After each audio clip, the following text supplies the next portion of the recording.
The glorious Quran. Navigator.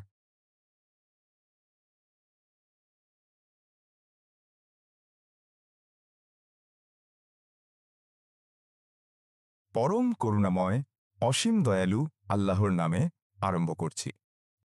দুর্ভোগ প্রত্যেকের, যারা সম্মুখে ও পিছনে লোকের নিন্দা করতে অভ্যস্ত, যে অর্থ জমায় এবং তা বারবার গুণে রাখে। সে ধারণা করে যে তার অর্থ তাকে অমর করে রাখবে। কখনো না, সে অবশ্যই নিক্ষিপ্ত হবে হুতামায়, চূর্ণ বিচূর্ণকারী স্থানে। এবং কে তোমাকে জানাবে হুতামা কি? ওটা আল্লাহর প্রজ্বলিত আগুন, যা হৃদয়কে গ্রাস করবে। নিশ্চয়ই ওটা তাদেরকে অবরুদ্ধ করে রাখবে দীর্ঘায়িত স্তম্ভসমূহের মধ্যে।